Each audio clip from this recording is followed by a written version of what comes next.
Trabajaste más horas que tu padre, produjiste más valor por hora que tu abuelo.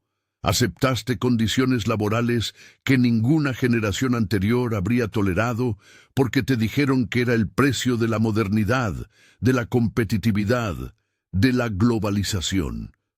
Firmaste contratos temporales, aceptaste salarios de entrada más bajos en términos reales que los que cobró tu padre a tu edad.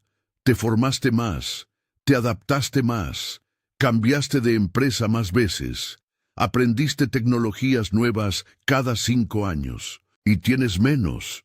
No menos que los ricos, menos que tus padres a tu misma edad, menos patrimonio neto, menos estabilidad de ingresos, menos certeza sobre la jubilación, menos capacidad de compra de vivienda, menos ahorro acumulado, con más formación, más horas, más productividad real. Eso no es percepción.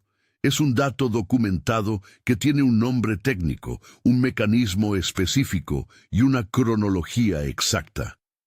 Y entenderlo no sirve para generar rabia.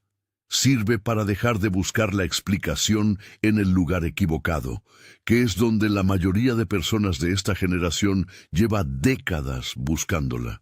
Al terminar esto vas a entender por qué la correlación entre trabajo, productividad y remuneración, que fue la columna vertebral del contrato social durante décadas, se rompió exactamente en el periodo en que los nacidos entre 1968 y 1982 estaban en su fase de mayor rendimiento laboral. Vas a entender a dónde fue el valor que generaron. Y vas a entender por qué ese mecanismo sigue activo hoy, extrayendo silenciosamente la diferencia entre lo que produces y lo que recibes cada mes, sin que aparezca en ninguna factura con ese nombre. Empecemos con un número que raramente entra en las conversaciones sobre esta generación, pero que es el más importante de todos. Entre 1980 y 2015, la productividad laboral en los países de la OCDE creció de media un 65%. Eso significa que un trabajador en 2015 producía, en términos de valor económico real por hora trabajada, un 65% más que un trabajador en 1980. No porque trabajara más horas, porque trabajaba mejor, con mejores herramientas, con más formación, con procesos más eficientes, con tecnología más potente. Ese crecimiento del 65% en la productividad debería haberse traducido, si el contrato social previo seguía vigente, en un crecimiento equivalente de los salarios reales. Eso es exactamente lo que ocurrió durante los 30 gloriosos. La productividad subía y los salarios subían en proporción. Era el mecanismo que hacía crecer a la clase media. Era el motor de la movilidad social ascendente. Lo que ocurrió en realidad entre 1980 y 2015 fue esto. Los salarios reales medios crecieron aproximadamente un 15%. Productividad más 65%. Salarios más 15%. La diferencia, ese 50% de valor generado que no llegó a los trabajadores, fue a algún lugar. No desapareció. El valor económico no se evapora, se redistribuye, y en este caso se redistribuyó de forma consistente y documentada hacia los propietarios del capital, hacia los accionistas, hacia los ejecutivos de alto nivel y hacia los márgenes empresariales. El economista John Bivens, del Economic Policy Institute, documentó este desacoplamiento con precisión estadística para Estados Unidos. Thomas Piketty lo documentó para Europa. Las conclusiones son las mismas en todos los países donde se han hecho los cálculos. Desde principios de los años 80, la relación entre productividad y salarios se rompió de forma sistemática, y esa ruptura se aceleró en las décadas siguientes. ¿Por qué en los años 80? No por casualidad. Porque los años 80 son exactamente el período en que 3 cambios simultáneos alteraron de forma irreversible el equilibrio de poder entre capital y trabajo. El primero fue el desmantelamiento del poder sindical, En 1981, Ronald Reagan despidió a 11.000 controladores aéreos en huelga y prohibió que volvieran a trabajar para el gobierno federal. No fue solo una decisión laboral, fue una señal política inequívoca sobre el nuevo equilibrio de poder. En el Reino Unido, Thatcher libró una guerra abierta contra los sindicatos mineros que duró un año y terminó con su derrota completa. En toda Europa Occidental y en América Latina, el poder de negociación colectiva de los trabajadores se redujo de forma sistemática durante esa década. El resultado directo fue que los trabajadores perdieron la herramienta más eficaz que habían tenido durante décadas para capturar una parte proporcional de las ganancias de productividad. Sin negociación colectiva fuerte, el reparto del valor generado queda en manos del mercado, y el mercado, sin contrapesos institucionales, tiende a favor del capital. El segundo cambio fue la globalización acelerada de los mercados laborales. Cuando una empresa puede amenazar de forma creíble con trasladar su producción a un país con menores costes laborales, la capacidad de negociación de sus trabajadores en el país de origen cae drásticamente. No hace falta que el traslado ocurra, basta con que sea posible. La amenaza tiene el mismo efecto disciplinador que la ejecución. Eso es exactamente lo que ocurrió desde los años 80 y con especial intensidad desde que China entró en la Organización Mundial del Comercio en 2001. La competencia laboral se globalizó. Los salarios en los países desarrollados quedaron sujetos a una presión a la baja estructural que no existía en el periodo anterior. Y esa presión recayó de forma desproporcionada sobre los trabajadores de renta media y media baja. Precisamente el perfil dominante de los nacidos entre 1968 y 1982 en sus años de mayor actividad laboral. El tercer cambio es el más técnico pero el más importante para entender el mecanismo completo. Se llama financiarización de la economía y es el proceso por el que el sector financiero pasó de ser un intermediario al servicio de la economía productiva a convertirse en el actor dominante que extrae valor de ella. Vamos despacio con esto porque merece precisión. En el modelo económico anterior a los años 80, las empresas generaban beneficios, reinvertían una parte significativa en crecimiento, pagaban salarios competitivos para retener talento y distribuían el resto entre accionistas. El criterio de éxito era el crecimiento a largo plazo de la empresa. Los ejecutivos eran evaluados por la salud de la organización que gestionaban, no solo por el precio de la acción en la bolsa. Desde los años 80, y de forma especialmente acelerada desde los 90, ese modelo cambió en dos dimensiones críticas. La primera fue la adopción generalizada del principio de maximización del valor para el accionista como criterio supremo de gestión empresarial. Este principio, popularizado por el economista Milton Friedman en un famoso artículo de 1970 y adoptado masivamente por las escuelas de negocio y las juntas directivas en los 80 y 90, redefine el éxito empresarial en un único indicador: el precio de la acción. Todo lo demás, incluyendo los salarios de los empleados, queda subordinado a ese objetivo. La segunda fue la explosión de los programas de recompra de acciones. Cuando una empresa recompra sus propias acciones con los beneficios que genera, el precio de las acciones restantes sube automáticamente porque hay las mismas ganancias repartidas entre menos títulos. Eso enriquece a los accionistas y a los ejecutivos con opciones sobre acciones. Y ese dinero que se usa para recomprar acciones no se usa para subir salarios, no se usa para invertir en capacidad productiva, no se usa para formar a los trabajadores. Entre 2003 y 2012, las empresas del índice S&P 500, las 500 mayores empresas cotizadas de Estados Unidos, destinaron el 54% de sus beneficios totales a recompra de acciones y el 37% a dividendos. Solo el 9% quedó disponible para todo lo demás: inversión en capital productivo, investigación y desarrollo y salarios. 9% para todo lo demás. Ese es el mecanismo que explica el desacoplamiento entre productividad y salarios. No hay un villano que roba activamente. Hay un sistema de incentivos perfectamente diseñado para que el valor que generan los trabajadores fluya hacia los accionistas con la máxima eficiencia y la mínima fricción visible. Y los nacidos entre 1968 y 1982, trabajaron exactamente en el período en que ese sistema se implantó, se perfeccionó y alcanzó su máxima eficiencia extractiva.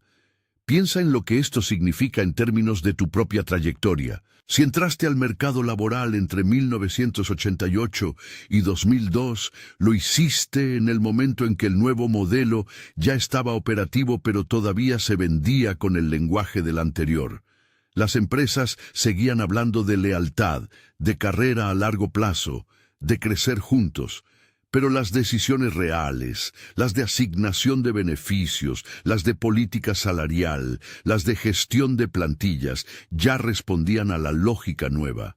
Eso produjo una generación que interiorizó los compromisos del modelo antiguo. Trabaja duro, sé leal, fórmate, mantente actualizado, y vivió los resultados del modelo nuevo.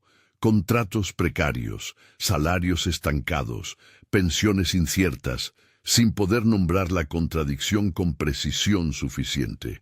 Hay un dato que ilustra esto con una crudeza particular. En España, el salario medio real, ajustado a inflación, de los trabajadores entre 25 y 44 años, fue en 2019 prácticamente idéntico al de 1995.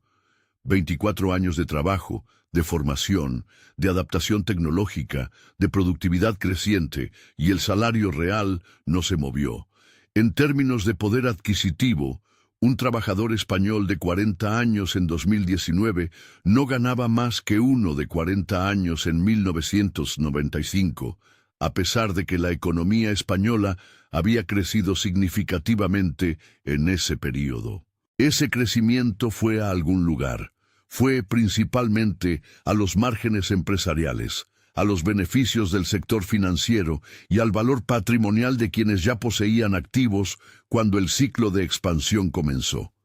Los que ya tenían activos en 1995 los vieron multiplicarse. Los que dependían de su salario para construir patrimonio vieron ese salario estancarse en términos reales, mientras el coste de los activos que querían adquirir, la vivienda principalmente, se disparaba. Eso no es mala suerte. Es el resultado matemático y predecible de un sistema donde el retorno del capital supera al retorno del trabajo de forma sistemática y creciente.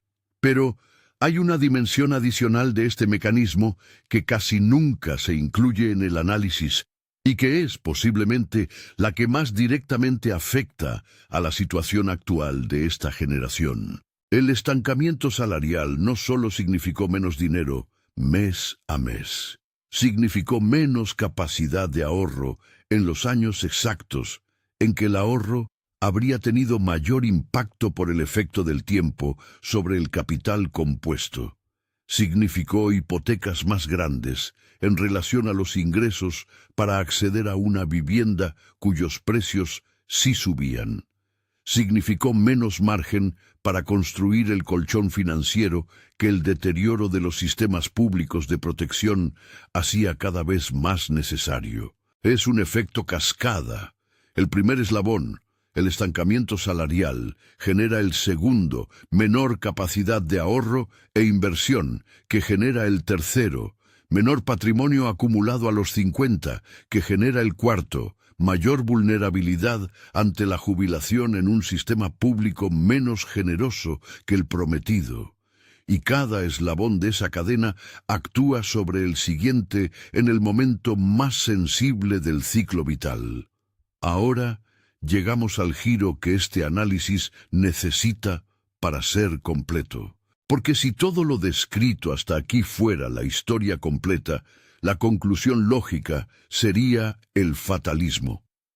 El sistema se diseñó para extraer valor del trabajo. Los trabajadores de esta generación fueron los que pagaron el precio de la transición. No hay nada que hacer, pero esa conclusión es incorrecta, y lo es por una razón técnica muy específica. El desacoplamiento entre productividad y salarios que describimos es un mecanismo que opera en el mercado laboral. En el mercado de capitales, la lógica es la inversa. Quienes poseen activos financieros capturan exactamente el valor que el mercado laboral no redistribuye a los trabajadores. Los beneficios que no van a los salarios van a los accionistas. Y cualquier persona, con independencia de su nivel de ingresos, puede ser accionista. No de una empresa específica, de todo el mercado, a través de fondos indexados de bajo coste que replican el comportamiento de índices amplios como el S&P 500 o el índice mundial MSCI World. Cualquier persona puede acceder a una cartera diversificada globalmente que captura exactamente el crecimiento del beneficio empresarial que el mercado laboral le niega como trabajador.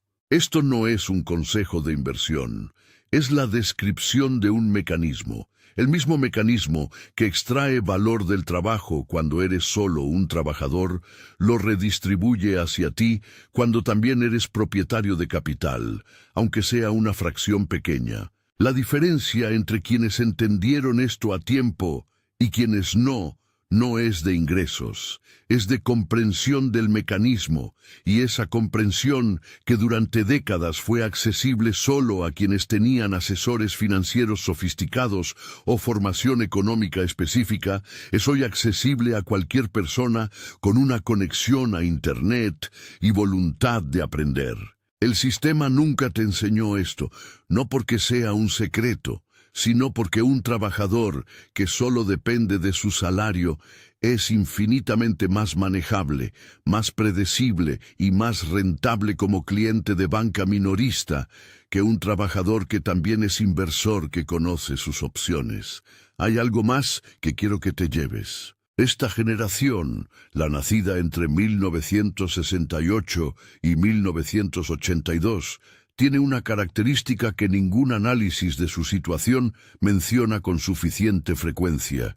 Está en el momento exacto en que la comprensión del mecanismo todavía puede cambiar el resultado, no dentro de 20 años, ahora. Con entre 15 y 20 años, potenciales de vida laboral, activa por delante en muchos casos, con acceso a herramientas de inversión que no existían cuando más las habrían necesitado, y con la experiencia de haber vivido el sistema suficientemente de cerca como para reconocer exactamente qué es lo que hay que hacer diferente.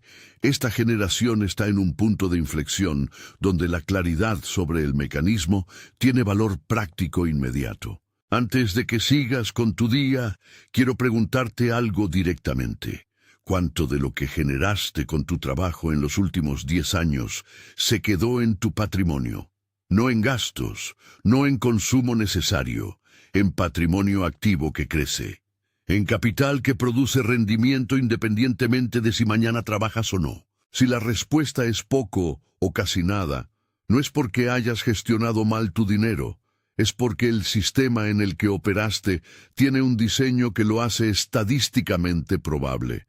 Y reconocer el diseño es el primer paso para no seguir operando dentro de él sin saberlo. Si esto es el tipo de análisis que buscas, el que va al mecanismo en lugar de quedarse en la superficie, suscríbete. No hay motivación aquí. No hay promesas de riqueza rápida. Hay el funcionamiento real del sistema explicado con la precisión que merece alguien que lleva décadas trabajando dentro de él sin que nadie se lo explicara con esta claridad. Y antes de cerrar, la pregunta para los comentarios. ¿En qué momento de tu trayectoria laboral sentiste por primera vez que el esfuerzo y el resultado no guardaban la proporción que te habían prometido? No en abstracto. El momento concreto. El proyecto, el año, la conversación con un jefe, la nómina que llegó igual después de un año de rendimiento excepcional. Escríbelo abajo, porque ese momento no fue un accidente ni un fallo tuyo. Fue el punto donde el mecanismo que describimos hoy se hizo visible en tu vida. Y nombrarlo con precisión es lo que transforma una experiencia de fracaso personal en información útil sobre cómo funciona realmente el sistema. Trabajaste más que nadie. El problema nunca fue tu esfuerzo, fue que nadie te explicó a dónde iba el valor que generabas.